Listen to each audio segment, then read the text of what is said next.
Medical કોલેજના વિદ્યાર્થી સાથે થયેલ રેગિંગનો મામલો 8.5 કલાક સુધી ચાલેલી એન્ટી રેગિંગ કમિટી બેઠકમાં મહત્વનો નિર્ણય. રેગિંગ કરનાર 6 વિદ્યાર્થીઓ જાહેર થયા દોષિત. રેગિંગ કરનાર 6 વિદ્યાર્થીઓમાંથી એક વિદ્યાર્થીને 2 વર્ષ સુધી, 3 વિદ્યાર્થીઓને 1 વર્ષ ને 2 વિદ્યાર્થીઓને 6 માસ સુધી સસ્પેન્ડ કરવામાં આવ્યા.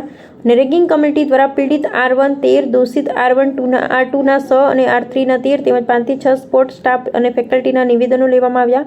રેગિંગ કરનાર વિદ્યાર્થીઓ હોસ્ટેલે સાંજના 6 વાગ્યા સુધીમાં ખાલી કરવી. વિદ્યાર્થીઓ સાથે જે પ્રવૃત્તિઓ જોડાયેલા હોય તેમાંથી અળગા રહેવું.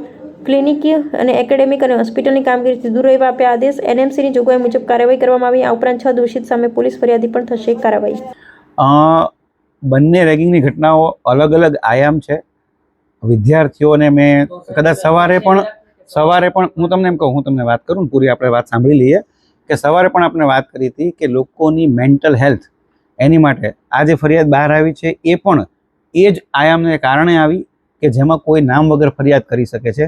ઉપરાંત અમે અત્યારે દરેક હોસ્ટેલમાં જેટલી એન્ટ્રી છે એ દરેક એન્ટ્રીમાં QR કોડ મૂક્યા છે કે કોઈ પણ જે બહારની વ્યક્તિ છે એ હોસ્ટેલમાં એન્ટ્રી કર્યા વગર નથી જઈ શકતા. દરેક સિક્યુરિટી ગાર્ડના લાઈવ લોકેશન ગ્રુપમાં રાખવામાં આવે છે કે જેથી સિક્યુરિટી ગાર્ડ પણ ત્યાં જ હોય.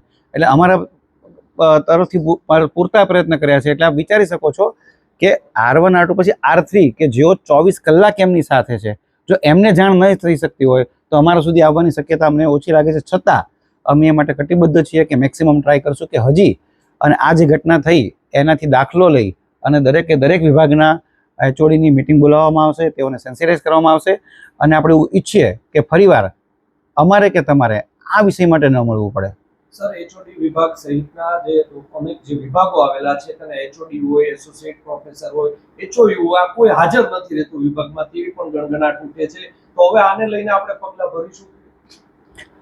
વારંવાર એ બાબતના સર્ક્યુલર જ્યારે અમને કોઈ પણ જાતની માહિતી મળે છે ત્યારે કરવામાં આવે છે કે એઓએ કઈ રીતની કાર્યપદ્ધતિ રાખવાની છે, કયા SOP પ્રમાણે કામ કરવાનું છે.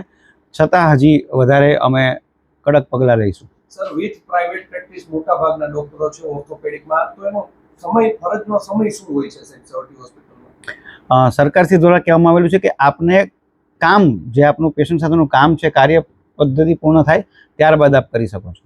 સર, છેલ્લો પ્રશ્ન, જે રીતે આજે સવારે પર મીટિંગ મળી હતી જેમાં HOU જે છે પિનાકીન હોરા તેઓ સ્પાય કેમેરા સાથે ઝડપાયા હતા મીડિયા સમક્ષ, તો એ બાબતે આપની કોઈ કાર્યવાહી થશે એની ઉપર કે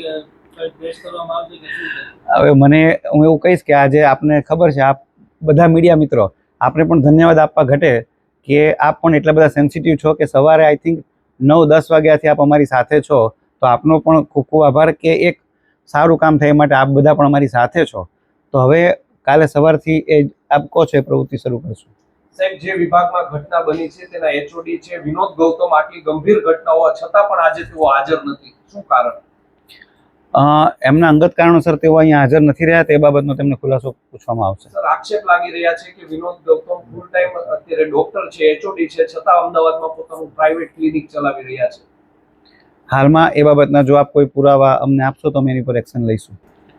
તો આપના દ્વારા પણ અમને માહિતી મળતી રહેતી હોય છે અને અલગ અલગ વિભાગ દ્વારા જ્યારે પણ જાણ થાય છે અમે હોસ્ટેલમાં પણ રાઉન્ડ લેતા હોઈએ છીએ. રાત્રે 3 વાગે, રાત્રે 2 વાગે એ રીતના અમારા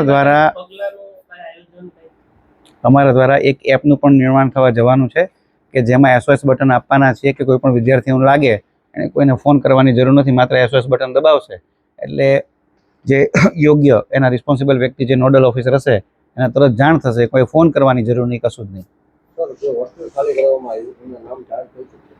કીધું આપને કાલે સવારે એ અમે એકવાર બજાવી દઈએ એમને પછી આપણે જાણ કરી દઈશું.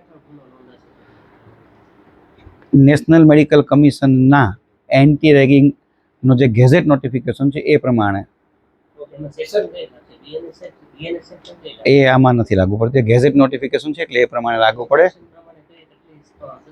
એ આવતીકાલે જે પોલીસ ફરિયાદ થશે પછી પોલીસ વિભાગ દ્વારા આપને જણાવી શકાશે. એક ભારતીય નાગરિક તરીકે જે કરી શકતા હશે એમાં આપણે કોઈ રોકી નહીં શકીએ.